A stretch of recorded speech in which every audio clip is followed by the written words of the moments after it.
दोस्तों आप लोग को पता होगा कि प्रोटीन हमारे मसल को बिल्ड करने के लिए बॉडी में बहुत सारे ऐसे फंक्शंस होते हैं जिनको परफॉर्म करने के लिए प्रोटीन मैंडेटरी होता है।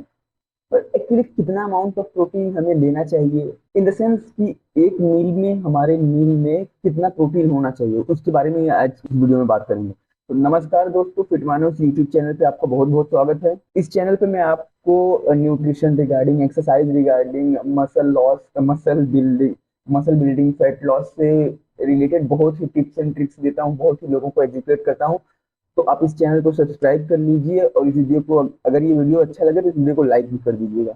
जैसा कि मैंने आपको पहले बताया कि आज की वीडियो में हम लोग बात करने जा रहे हैं एक बहुत ही कॉमन क्वेश्चन के बारे में, जो सभी लोगों के बीच में, जो फिटनेस एंथुजियास्ट हैं या तो जो फिट लाइफ जीना चाहते हैं, फिटनेस रूटीन बनाना चाहते हैं, उन सब में कॉमन होता है। वो सबसे कॉमन क्वेश्चन ये होता है कि जो हमारी बॉडी है वो एक्चुअली एक सिंगल मील से कितना प्रोटीन एब्जॉर्ब कर सकती है।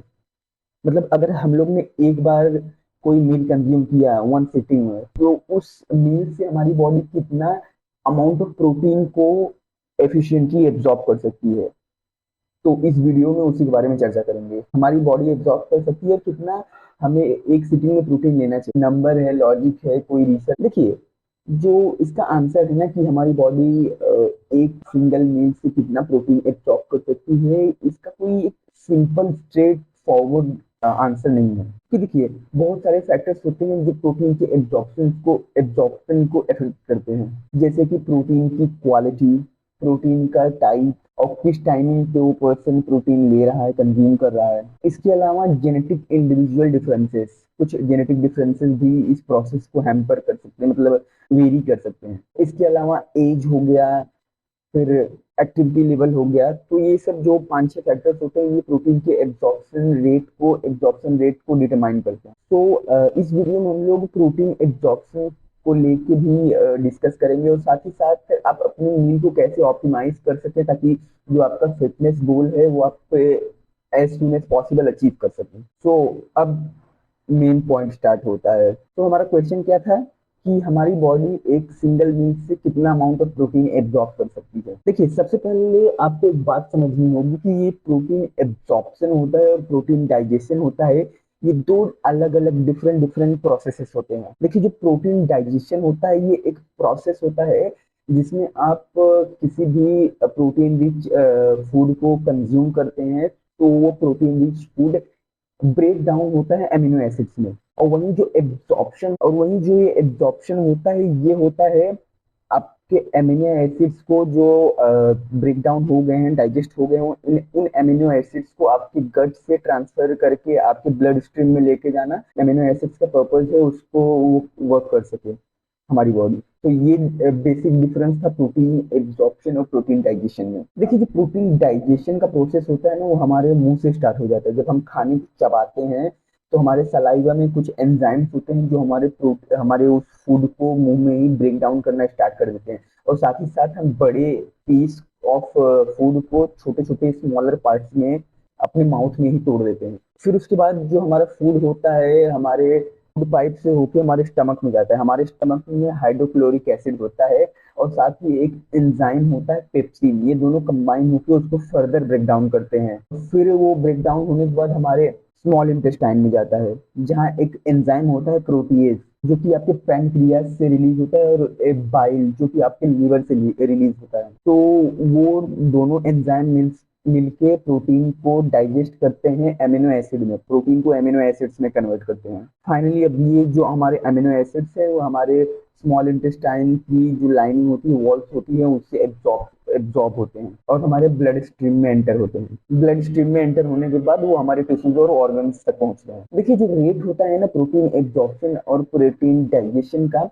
वो आप किस क्वालिटी का प्रोटीन कंज्यूम कर रहे हैं, किस क्वालिटी का प्रोटीन ले रहे हैं, उसके ऊपर डिपेंड करता है। डिफरेंट डिफरेंट सोर्सेस, अलग अलग सोर्सेस जो प्रोटीन के होते हैं, उनमें अलग अलग एमिनो एसिड प्रोफाइल होता है। मतलब कि जो अलग अलग सोर्सेस से हम प्रोटीन लेते हैं, इसका प्रोपोर्शन, और हमारी बॉडी को 20 एमिनो एसिड्स की जरूरत पड़ती है। उन 20 एमिनो एसिड्स में कुछ एमिनो एसिड्स होते हैं जो एसेंशियल एमिनो एसिड्स होते हैं, जिनको हमारी बॉडी खुद से प्रोड्यूस नहीं कर सकती, उसे हमें डाइट के थ्रू ही कंप्लीट करना पड़ता है। और कुछ एमिनो एसिड्स होते हैं जो नॉन एसेंशियल एमिनो एसिड्स होते हैं, जो हमारी बॉडी खुद के अंदर ही जनरेट कर सकती है, बाकी दूसरे अमीनो एसिड्स का यूज करके। तो अब लोगों में बेसिक क्वेश्चन, एक डाउट, मतलब एक मिथ है, उसको 20 से 25 ग्राम प्रोटीन पर मील कंज्यूम करना चाहिए। कि ये काफी हद तक सच भी है और काफी हद तक सही नहीं भी है। तो देखिए, अगर हम एक सिटिंग में 20 से 25 ग्राम से ज्यादा प्रोटीन कंज्यूम करते हैं तो उसके क्या फायदे हो सकते हैं, उसके बारे में एक छोटा सा जान लेते हैं। देखिए, जब हम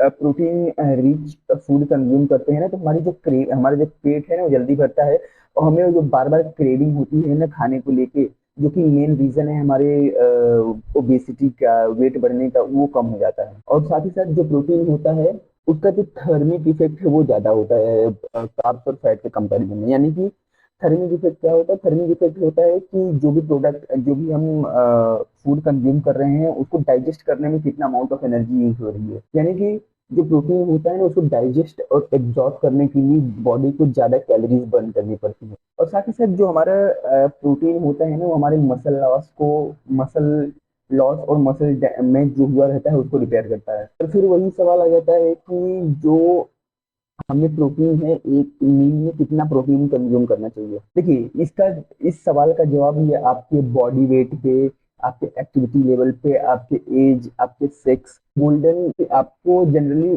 0.8 टू 1.2 ग्राम पर केजी ऑफ बॉडी वेट आपको प्रोटीन कंज्यूम करना चाहिए पर डे, यानी कि थ्रू आउट द डे। तो जो भी वो अमाउंट आएगा, जितना भी प्रोटीन का अमाउंट आएगा, उसको आपको जितने भी आप मील कंज्यूम करते हैं उनमें इक्वली डिवाइड कर देना है। अब मैं यहाँ आपको एक एग्जांपल देके समझाता हूँ। सपोज आप 70 kg के इंडिविजुअल है, और आप दिन में सपोज 4 मील्स कंज्यूम करते हैं। तो इसका मतलब क्या हुआ? इसका मतलब फिर आपको 14 to 21 ग्राम ऑफ प्रोटीन हर एक मील में कंज्यूम करना पड़ेगा, ताकि आप अपनी चारों मील में 14 to 21 gram protein equally distributed हो जाएगा हमारे थ्रू आउट द डे में। प्रोटीन की जो मतलब प्रोटीन का जो भी हमें नीड है, वो through out the day distribute हो जाएगा। और 14 to 21 ग्राम्स जो हम लोग ने बात की थी, 0.8 to 1.2 ग्राम पर KG of body weight per day, ये ऐसे लोगों के लिए था जो ज्यादा हाईली एक्टिव नहीं है, जो नॉर्मल लाइफस्टाइल जी रहे हैं, जो आईटी प्रोफेशनल्स हैं, जिनका मोस्टली काम बैठ के होता है। पर अगर आप एथलीट हैं, आप एडवांस ट्रेनिंग करते हैं, तो आप इस रेशियो को 1.2 से 1.6 ग्राम ऑफ प्रोटीन पर KG of body weight per day तक इंक्रीज कर सकते हैं। यानी कि 21 to 28 ग्राम्स ऑफ प्रोटीन पर मील। देखिए, ये सब जो अभी मैंने आपको बताया ना, ये सिर्फ एक जनरल गाइडलाइंस है। तो आप ब्लाइंडली इन गाइडलाइंस को मत फॉलो कीजिए। आप अपने हिसाब से, अपने गोल्स के हिसाब से, अपनी प्रायोरिटीज, अपने प्रेफरेंसेस के हिसाब से इसको ट्विक कर सकते हैं, चेंज कर सकते हैं। देखिए, सबसे ज्यादा इंपॉर्टेंट पॉइंट ये है कि हमें थ्रू आउट द डे अपने प्रोटीन का जो डेली रिक्वायरमेंट है उसको कंप्लीट करना, और हमें जो हमारी प्रोटीन रिक्वायरमेंट है वो high quality of protein sources से कंप्लीट करनी है। लो क्वालिटी प्रोटीन सोर्सेज के ऊपर हमें नहीं जाना है। तो हाई क्वालिटी प्रोटीन्स क्या होते हैं? हाई क्वालिटी प्रोटीन्स ऐसे प्रोटीन्स होते हैं, हमने बात किया था 20 अमीनो एसिड्स की जरूरत होती है, तो उसमें से most of the amino acids हमें जो फूड्स को हाई क्वालिटी ऑफ प्रोटीन कहा जाता है, मतलब उन प्रोटीन फूड्स को high quality of protein food. मैं आपको कुछ एग्जांपल देता हूँ high quality of protein foods की, जैसे कि अंडे हो गए, मिल्क हो गया, चीज हो गया, योगर्ट हो गया, चिकन हो गया, फिश हो गया, सोए और वे प्रोटीन। तो ये जो मैंने कुछ नाम लिए, ये high quality of protein foods. देखिए, आप लोग ने जनरली सुना होगा कि अगर आप एक सर्टेन अमाउंट से ज्यादा प्रोटीन एक सिंगल मील में कंज्यूम करेंगे, तो है वो आपकी body as a form of energy, as a form of fat store. मैं आपको बता कंसेप्ट, देखिए सच्चाई तो ये है, आपकी बॉडी 20 से 30 ग्राम प्रोटीन पर मील से ज्यादा भी एब्जॉर्ब कर सकती है। और आप एक सिंगल मील से कितना अमाउंट ऑफ प्रोटीन एब्जॉर्ब कर सकते हैं, बहुत सारे फैक्टर्स के ऊपर डिपेंड करता है, जैसे कि आपका type of protein, quality of protein, आपकी एज, आपका एक्टिविटी लेवल,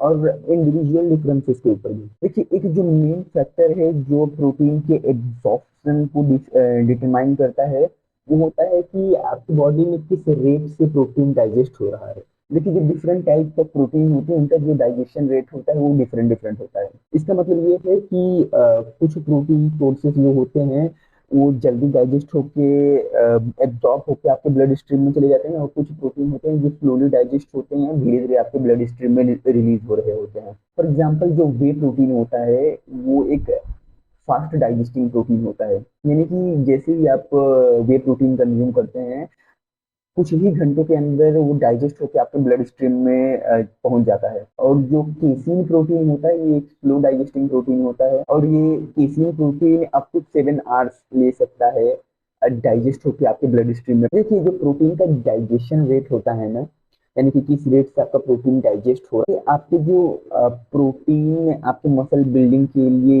यूज होने वाला है उसके अमाउंट को इफेक्ट करता है। यानी कि जो मसल प्रोटीन सिंथेसिस होती है ना, इसको इफेक्ट करता है, जो कि प्रोसेस होता है प्रोटीन से मसल बिल्डिंग का। देखिए जो फास्ट डाइजेस्टिंग प्रोटीन होते हैं ये आपके एमिनो एसिड प्रोफाइल को आपके मतलब ब्लड स्ट्रीम में एमिनो एसिड्स का लेवल जल्दी से बढ़ा देते हैं, और वो साथ ही साथ जल्दी से ड्रॉप भी कर देते हैं। जो कि स्लो डाइजेस्टिंग प्रोटीन होते हैं तो 7 to 8 आवर्स कंप्लीटली। देखिए मैं आपको एक जनरल गाइडलाइन देता हूँ कि आप एक सिंगल मील से कितना प्रोटीन मैक्सिमम मसल रिकवरी हो सके, मैक्सिमम ग्रोथ हो सके, साथ ही साथ मैक्सिमम देखिए ऑप्टिमल प्रोटीन इंटेक आपके बॉडी वेट को 0.4 से मल्टीप्लाई करेंगे तो जो रिजल्ट आएगा वो आपका ऑप्टिमल प्रोटीन इंटेक है पर मील। यानी कि अगर आप कोई 70 किलो के इंडिविजुअल है तो आप 70 को 0.4 से मल्टीप्लाई करेंगे तो निकल के आएगा 28 ग्राम। तो आपके लिए अगर आप 70 केजी के इंडिविजुअल हैं तो आप 28 ग्राम का प्रोटीन कंज्यूम करें, तो उससे आपको ज्यादा से ज्यादा बेनिफिट मिलेगा। देखिए ये जो फॉर्मूला है ना एक ऐसे रिसर्च बेस्ड है जो बोलता है कि आपको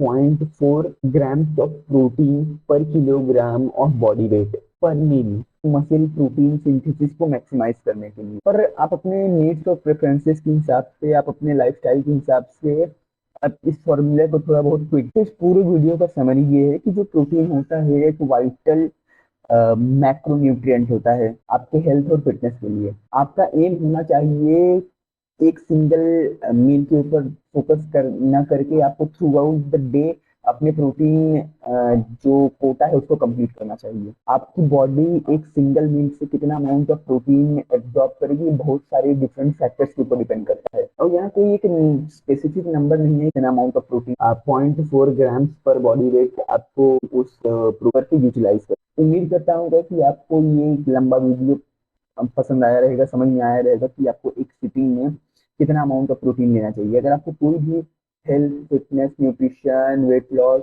फैट लॉस से रिगार्डिंग कोई भी इश्यूज, कोई भी डाउट है तो आप कमेंट कर सकते हैं, मैं उस पर जल्द ही वीडियो बना दूंगा।